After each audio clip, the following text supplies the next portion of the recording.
तो बच्चों इस वीडियो में हम इनवर्स स्क्वायर लॉ के बारे में बात करेंगे। ठीक है, तो ये इनवर्स स्क्वायर लॉ है क्या?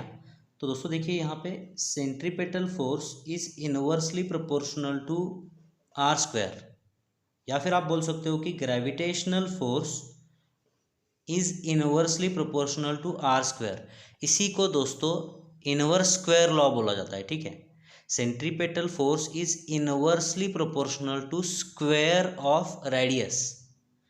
इसी को दोस्तों इनवर्स स्क्वायर लॉ बोला जाता है। ठीक है, तो अब दोस्तों इस कंसेप्ट के ऊपर देखिए क्या क्वेश्चन पूछ सकते हैं। मैं यहाँ पे क्वेश्चन लिखता हूँ। तो दोस्तों इस कंसेप्ट के ऊपर देखिए, एक तो क्वेश्चन ऐसे पूछ सकते हैं, prove that centripetal force F is inversely proportional to r square. या फिर दोस्तों क्वेश्चन आपको ऐसे भी पूछ सकते हो, prove that gravitational force is inversely proportional to r square. या फिर दोस्तों क्वेश्चन एग्जाम में ऐसे भी आ सकता है, how Kepler's law help Newton to discover inverse square law. ठीक है, तो अगर तीनों में से कोई भी क्वेश्चन पूछते हैं तो दोस्तों सिंपली आपको इसका प्रूफ लिखना है, ये आपको प्रूव करना है। ठीक है, F is inversely proportional to r square, ये आपको यहाँ पे प्रूव करना है। तो अब हम यहाँ पे देखते हैं इसका प्रूफ। ओके, आंसर आपको यहाँ से लिखना है, क्वेश्चन कैसा भी हो आपको यहाँ से आंसर लिखना है। तो सपोज दोस्तों ये अर्थ है और अर्थ के अराउंड कोई भी एक ऑब्जेक्ट मान लेते हैं, मून या फिर सैटेलाइट, जो है रिवॉल्व कर रहा है।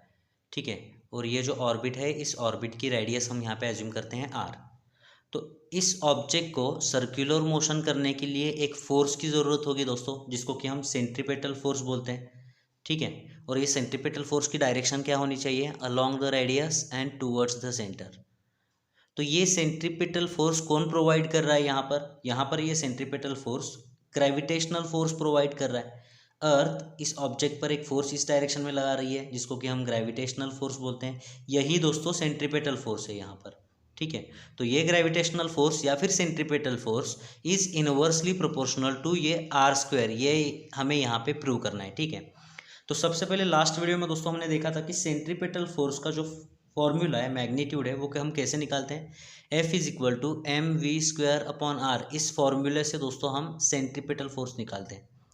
ठीक है, इसको हम बोलेंगे यहाँ पे इक्वेशन नंबर 1। ठीक है, इसमें देखिए दोस्तों, एम क्या है? इस ऑब्जेक्ट का मास। वी क्या है दोस्तों? वी मतलब इसकी वेलोसिटी, या फिर आप बोल सकते हो यहाँ पे इसकी स्पीड। और आर क्या है? इसकी रेडियस, जिस ऑर्बिट में ये घूम रहा है उस ऑर्बिट की रेडियस। ठीक है, अब दोस्तों ये स्पीड का फॉर्मूला क्या होता है? v का फॉर्मूला हमें पता है, v is equal to what? It is distance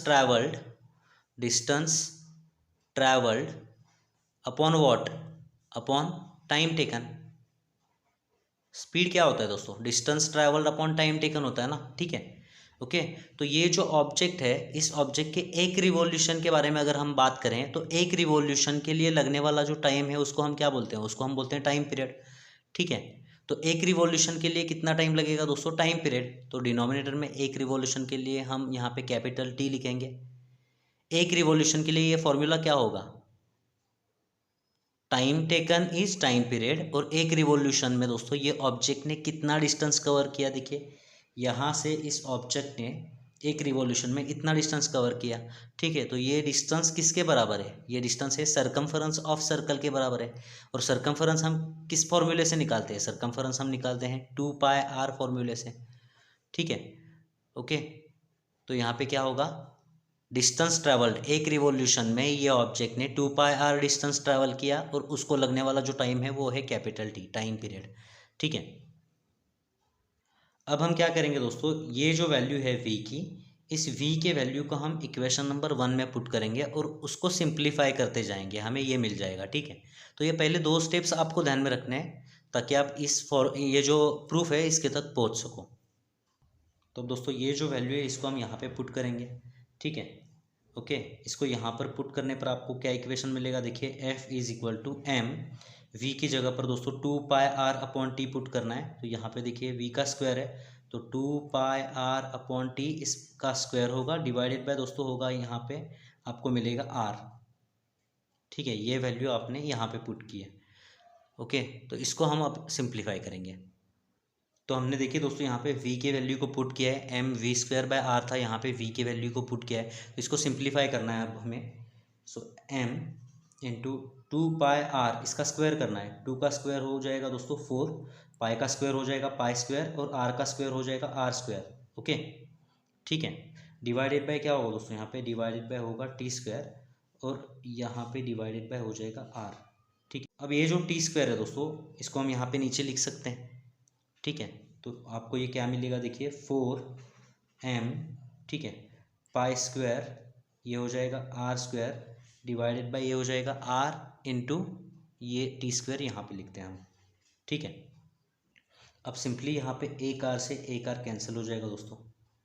okay, और आपको यहाँ पे क्या मिलेगा, देखिए 4m pi square r divided by t square. Okay, F के लिए आपको ये इक्वेशन मिल रहा है। अब इसके आगे की एक स्टेप आपको ध्यान में रखनी है, यहाँ पे आप स्टार कीजिए दोस्तों, स्टार मार्क कीजिए, ये स्टेप आपको ध्यान में रखनी है। यहाँ पे क्या करना है दोस्तों, divide numerator and denominator by r cube. क्यों किया बाद में समझ में आएगा आपको। ठीक है, सिर्फ इतनी स्टेप आप ध्यान में रखिए, divide numerator and denominator by r cube.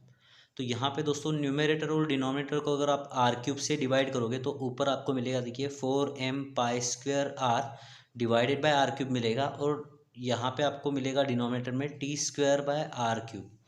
अब दोस्तों ये जो t square by r cube है, केपलर का जो थर्ड लॉ है उसमें हमने देखा था कि t square by r cube क्या होता है, ये होता है दोस्तों कांस्टेंट। ठीक है, तो कांस्टेंट के लिए हम यहाँ पे के एज्यूम कर सकते हैं। तो ये जो t square by r cube है, इसकी जगह पर हम क्या पुट करेंगे दोस्तों, यहाँ पे के पुट करेंगे। ठीक है, ओके, और ऊपर की जो वैल्यू है उसको हम ऐसे लिखते हैं 4m pi square r, 4m pi square r, और ये आर क्यूब जो है इसको हम यहाँ पे नीचे लिखते हैं।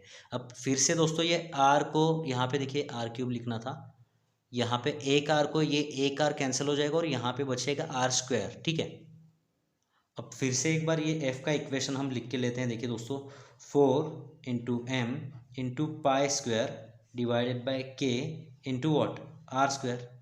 अब अगर इस इक्वेशन को आप ध्यान से देखोगे दोस्तों, तो ये जो 4 है ये 4 कांस्टेंट है, mass of the object constant है, पाई की वैल्यू कांस्टेंट होती है दोस्तों, और ये के जो है ये कांस्टेंट है। ठीक है, तो यहाँ पे आप बोल सकते हो as 4m pi square and k r what are constants.